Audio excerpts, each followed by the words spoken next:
Hola, molt bon dia. Estem aquí amb Vicent Partal. Ets el creador de VilaWeb, el fundador de VilaWeb, fa 20 anys, és a dir, quan començava internet tot just, té la meva edat, exactament.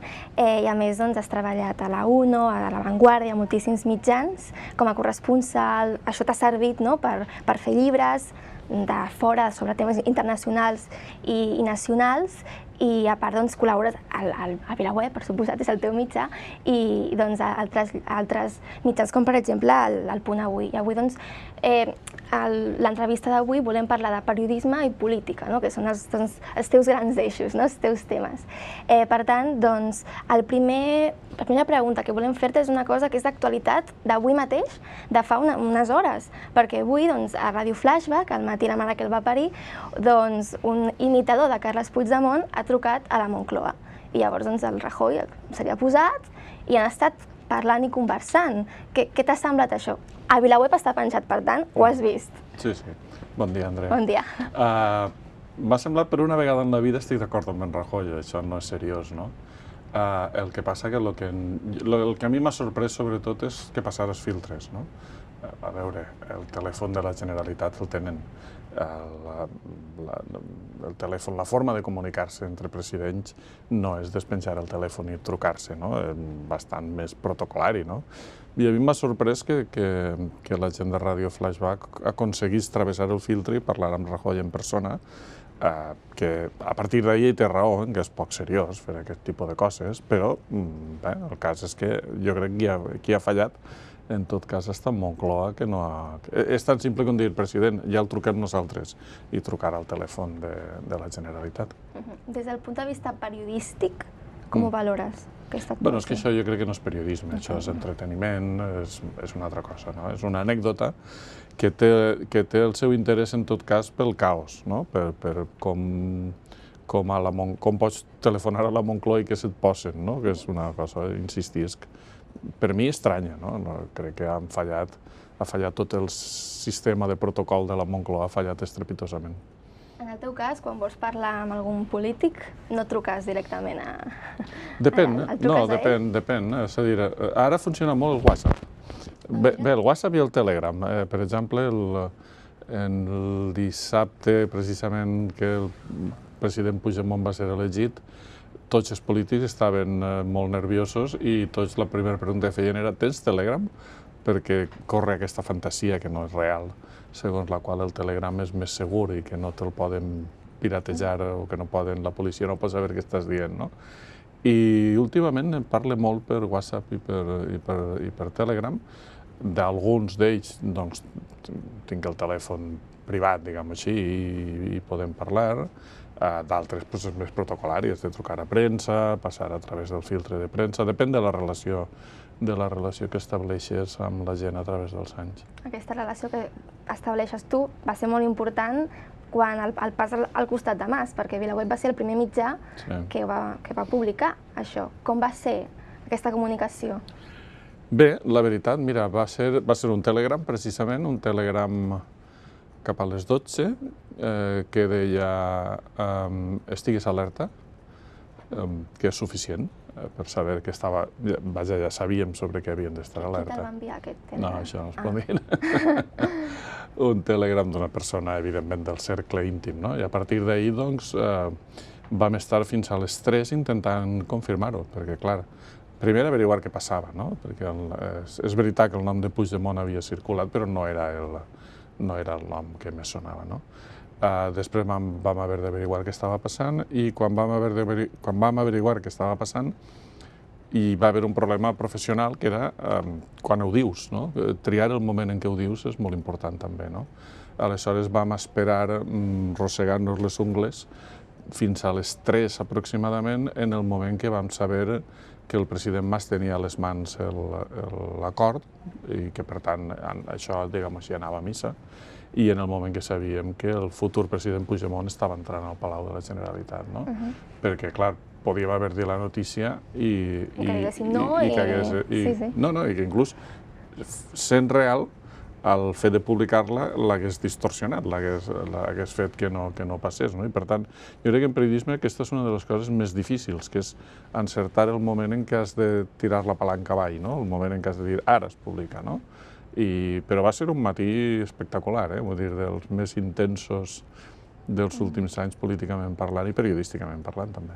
Apassionant pels periodistes. Sí. I ara que parlàvem d'això, com valores aquest acord? Ha actuat bé la CUP? Sí, jo crec que necessitem encara una mica de temps per veure com funciona. Les primeres vibracions jo crec que són bones, no? És a dir, és evident que n'hi havia un tap, que n'hi havia una situació molt difícil de resoldre. Jo crec que durant aquella setmana van haver 3 o 4 iniciatives, no estic segur encara, que van anar convergint amb idees diverses i que van acabar esclatant totes juntes a velocitat de thriller. El Wall Street Journal va fer un article dient que Reuter, The House of Cards i Borgen, que la política catalana és molt més divertida encara, doncs això, realment van confluir moltes coses. Jo crec que de moment la impressió és bona. Jo crec que el president Puigdemont és una persona sòlida, que ha sorprès a molta gent perquè no el coneixien, però que ja se sabia que era una persona molt sòlida.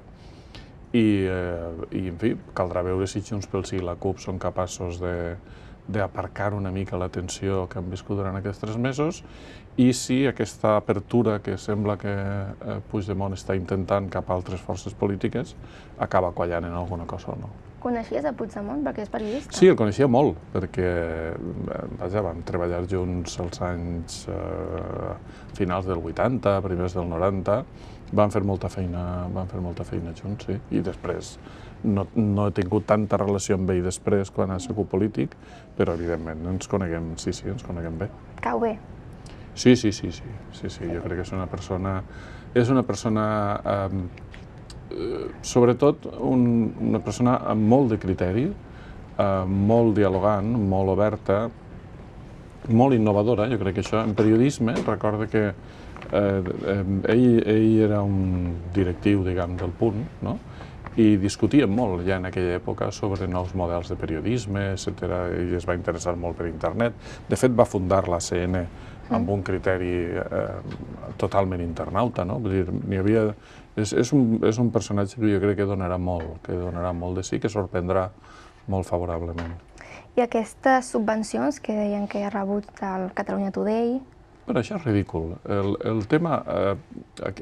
Fa molts anys la FAES, que és el think tank del Partit Popular, va llançar una sèrie d'idees per dir com destrossem el nacionalisme català, no? I una d'aquestes idees va ser el famós tema de les subvencions. Això jo crec que són coses que ens deixem impressionar, no? A veure, subvencions a Europa les rep tothom, no n'hi ha cap mitjà de tota Europa que no reba subvencions.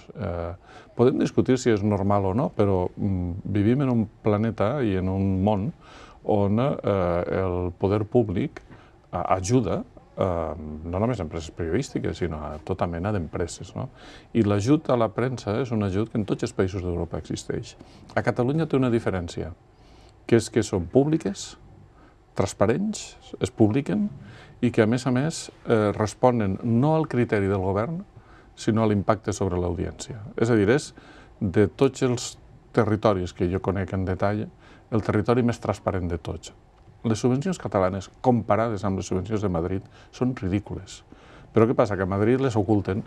Ens pots dir un número així per comparar, si te'n recordes? No, de memòria no... A VilaWeb, per exemple. No, de memòria preferís no dir-te'l perquè m'equivocaria, no? No, a VilaWeb em sembla que enguany, l'any passat, va ser l'equivalent a una cosa semblant al 3% del pressupost, per exemple, no? Home, n'hi ha una comparació molt senzilla. Tu agafa qualsevol diariet madrileny i agafa qualsevol gran diari català i compara quins anuncis n'hi ha i quins deixa d'haver, perquè els anuncis també, segons com, poden ser subvenció, no? I és escandalós, no? El que passa que des de Madrid n'hi ha aquesta cosa de la subvenció. Escolta, a França donen el triple de subvencions que donen a Espanya. Què passa? On està el problema? Jo crec que, en tot cas, a Catalunya el que sí que s'hauria de fer és començar a defensar que aquí són més transparents que enlloc, més clares que enlloc i vinculades a l'activitat periodística, no a la voluntat política del govern de torn. I això crec que és molt important i que ja està bé una mica de deixar-se acorralar per això. tot i que Puigdemont ahir va acorralar a Iceta, perquè, clar, va resultar que li va presentar el projecte a Iceta mateix, que no se'n recordava, no? Vull dir, aquestes coses sempre donen molt de xoc.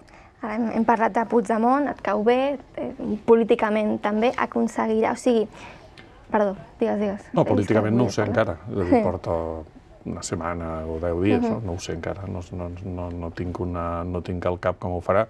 Crec que ha sorprès amb l'entrada que ha fet, perquè sobretot el torn de rèplica del discurs d'investidura va ser brillant, el gest amb el jurament va causar impacte, però jo crec que encara és molt d'hora per saber com serà la seva presidència. Cal més temps. A la primera votació, ahir quasi voten diferents Junts pel Sí i la CUP. Sí, hi va haver una mostra de lo que podria ser el nou tarannà, no? És a dir, jo crec que n'hi ha dos elements que començarem a veure. Un és aquesta apertura més també cap a Catalunya Sí que es pot, PSC, és a dir, que no siga Junts pel Sí i la CUP només contra tots els altres, sinó que aparentment, pel que es veu, sembla que Puigdemont intenta moure més, donar més xoc a altres partits polítics, i després una certa, capacitat negociadora, no? És a dir, ahir, en definitiva, el que van fer va ser un pacte, que és la base de la política. D'acord, doncs pagarem els sous aquests, però en compte de fer-ho en un any ho farem en 2. No? Doncs això és un pacte. No? La política, bàsicament, és pactar, sobretot és pactar. Millor o pitjor que Mas? No ho saps encara, no ho sé, el que em deies ara, no, per tampoc. Massa d'hora per saber-ho. Ara que parlàvem de la CUP i tal, hi ha hagut alguns tuits sexistes contra alguna de les seus membres, per exemple, aquí en llegim un, que deia que sí calia ser lletja per ser de la CUP. Aquest tuit és absolutament, sobretot estúpid, no? Jo crec que això és una... no té cap mena de sentit. Jo crec que la crítica política s'ha de centrar en la política. Si una persona és alta, baixa, grossa, prima, o porta els cabells d'un color determinat, això no té cap interès en termes polítics. Jo crec que això és una absoluta estupidesa. El que sí que em sembla, de tota manera, és que no s'ha dit l'altra cara. És a dir, jo crec i condene absolutament aquest tipus d'actuacions, crec que no tenen cap sentit, però també tinc la sensació de que a vegades algunes dones de la CUP han usat el fet de ser dona com a parapeto per a que les permetem dir coses que no li permetríem dir a un home, per exemple. Jo crec que això no és correcte. Crec que, per exemple, el to, la manera d'expressar-se, les coses que ha arribat a dir en alguns casos, per exemple, Anna Gabriel, doncs estan fora de lloc, són totalment excessives, no? I quan tu critiques, la resposta és una crítica masclista perquè jo soc dona, què passa? Que no puc criticar una dona? O sigui, jo crec que en aquest cas això és condenable completament, aquest tipus d'això que va dir l'Alfons Codà i altra gent, que em van dir coses més gruixudes i tot, però també crec que s'està fent una petita trampa també en alguns casos, no en tots, en alguns casos, aprofitant el fet de ser dona per a dir coses que tampoc toquen. Potser això despista una mica d'altres temes, no? Sí, és inevitable. Vull dir, vivim en una societat molt espectacularitzada en la qual aquest tipus de coses, doncs, és inevitable, no? Això que dèiem a l'inici, no? Que una emissora de ràdio truqui a un president del govern, doncs, és espectacular, no? És el temps que ens ha tocat viure. Potser a vegades això, els mitjans se'n fan eco i això dona més audiència també, no? Perquè és el, digue-li, morbo, no? De dir, a veure, què ha dit aquesta o... Sí, això passa a vegades. Depèn dels mitjans, Jo crec que n'hi ha mitjans que han optat per l'espectacularitat, molt la crítica, molt espectacle per espectacle, no? I això passa a vegades. El problema sempre és molt delicat, perquè has de saber trobar el fil. Jo crec que una de les coses més difícils en periodisme és callar. És no dir coses que per responsabilitat creus que no has de dir, no? I sobretot és molt difícil perquè quan tu calles, els altres ben sovint ho interpreten com que no saps. Quan és el contrari, saps massa, no? I per tant jo crec que no és fàcil, no és senzill, és una de les tasques més complicades que té un director, per exemple, és aquesta, decidir què es diu, què no es diu, com, quina notícia. Per exemple, estos dies n'hi ha hagut una notícia a Canals, a la Costera, en una festa en un bar, un grup de persones va fer salutacions feixistes i tal. El vídeo era molt espectacular. Nosaltres vam optar per no publicar-lo. Per què? Bueno, perquè al final ens semblava que era una festa i tal. Clar, en el moment en què els partits polítics de Canals plantegen una moció a l'Ajuntament criticant els actes feixistes i tal, aleshores sí que l'has de publicar.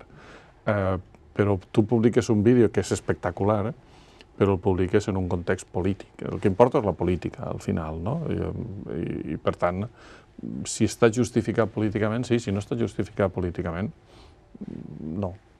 I VilaWeb justament aposta en contra del que deies abans, no? Del morbo, Sí, nosaltres en aquest sentit procurem evitar-lo tant com podem, clar. Per exemple, hi ha altres mitjans que, per exemple, fan aquestes notícies que són d'agència, que són de... Aquesta diputada té aquest nòvio, per exemple, no? Això ni pensar-ho. A veure, sempre i quan no tingui implicacions polítiques. Vull dir, una cosa és, o sigui, que una diputada tingui un nòvio... No, això per supost que no, de cap manera. A no ser que n'hi hagi una implicació política en el fet visible i rellevant, aleshores sí. Però si no, a qui li importa quina xaqueta du cadascú. De quin model va veu? D'on has tret les inspiracions per fer VilaWeb? De molts llocs. La veritat és que els pares intel·lectuals de VilaWeb són molts. Jo he begut molt en la meva vida del periodisme internacional en diverses cares. És a dir, m'agrada molt el model nord-americà de fer periodisme, però m'agrada molt més, que això ells no ho fan, per exemple, el model francès d'implicació política, és a dir, el periodista no és una cosa asèptica que no es barreja, sinó que fa un combat intel·lectual a favor dels seus lectors, a favor del seu país. M'ha interessat sempre molt el model italià. Els italians són grans periodistes, són gent que sap escriure molt bé. A l'Estampa de Torí, que és un gran diari, van definir l'altre dia l'acord de govern a Catalunya dient un acrobàtico accordo, que és una definició sensacional. Jo en aquest sentit bec molt del periodisme internacional. Al llarg dels anys he conegut molt aquest tipus de periodisme i m'han inspirat molt a l'hora de fer VilaWeb. A part del bon periodisme, i abans parlàvem de les subvencions, de la publicitat, un mitjà com VilaWeb s'ha de subvencionar d'alguna manera, no? I teniu aquest model, un model de negoci que he vist a la web que teniu adherits, col·laboradors, protectors. Això no ho he vist jo en altres mitjans amb tants noms, no? També feu consells... Bueno, això, de nou, és una còpia. Josep Pla va dir una vegada el problema no és copiar, és copiar bé. Jo crec que això és important. És important, no? Això nosaltres vam seguir... Nosaltres sempre havíem pensat que un mitjà per funcionar bé s'ha de pagar amb publicitat, que és la forma bàsica de pagament i la més important, però també amb subscripcions, perquè els lectors formen part molt clarament del projecte del mitjà. Què passa? Que nosaltres creguem que la informació ha de ser en obert, que no pot ser que perquè algú pagui tinga millor informació que el que no paga. I per tant no sabíem ben bé com fer la subscripció, fins que vam descobrir un moviment que hi ha als Estats Units, que és el Non-Profit Media. Bàsicament vam descobrir el Texas Tribune, que un poc el que diu és que el lector s'ha de comprometre amb el mitjà, i per tant no té millor informació per tindre una subscripció, té alguns serveis, però sobretot expressa un compromís. I és el que vam copiar, de fet els noms són pràcticament copiats dels que té el Texas Tribune. Teniu adherits, col·laboradors, i a més m'ha creat l'atenció això de consell de redacció obert, que són com unes xerrades on poden anar els... És un consell de redacció, per exemple, aquesta setmana n'hem fet un, el vam fer dimarts, si no recordo malament. No, això de tant en tant nosaltres, el consell de redacció serveix un poc per marcar la línia, per discutir temes importants i veure què pensa la redacció. I el que fem de tant en tant, ja dic que aquesta setmana n'hem fet un, per exemple, és convidar a subscriptors a participar-hi.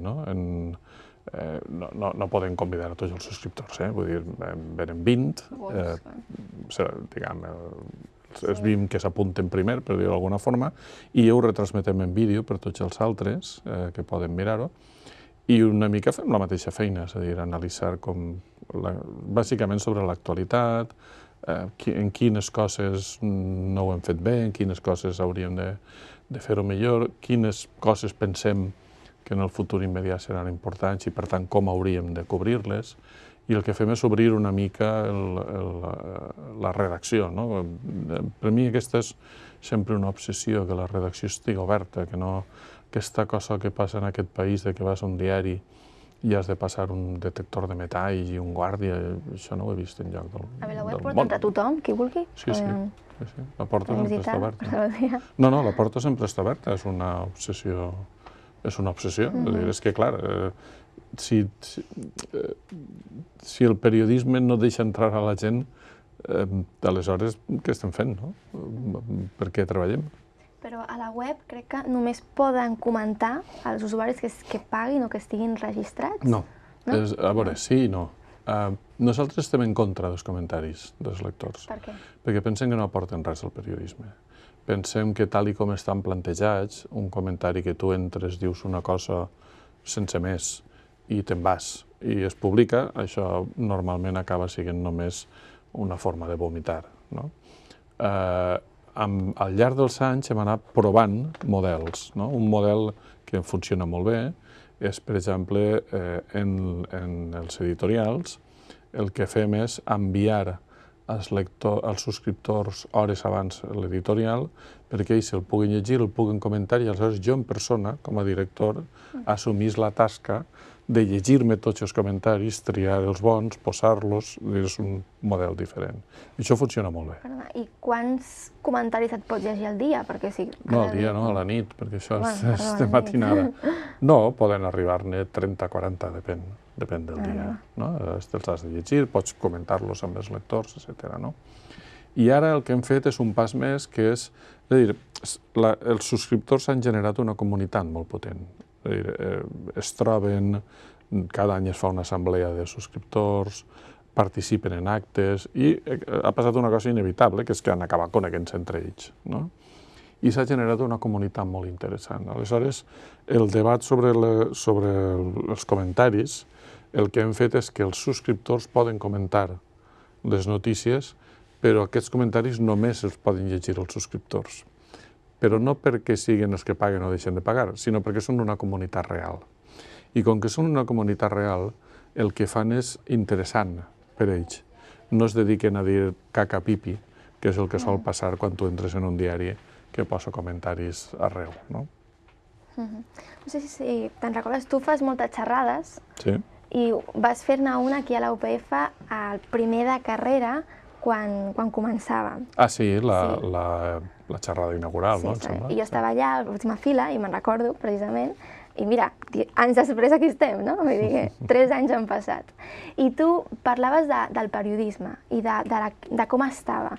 Si et fes la mateixa pregunta, o sigui, el mateix que vas dir a aquella lliçó inaugural de fa 3 anys, i te la faig ara, com està el periodisme, ha canviat aquesta resposta? No gaire, en 3 anys no ha canviat molt, sí que ha canviat una mica, més que canviar s'ha accelerat una tendència que jo no recordo molt la xerrada, però em sembla que el que diré serà coherent. Jo crec que n'hi ha una cosa important a valorar.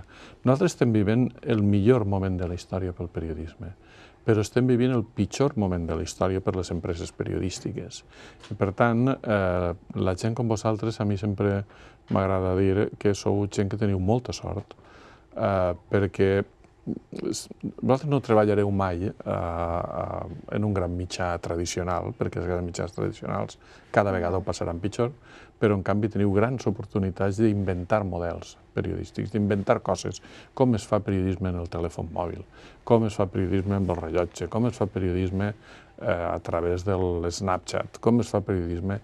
Tot això és un terreny obert en el qual jo crec que vosaltres, per l'edat que teniu, pel model de societat on viviu, teniu grans oportunitats d'inventar.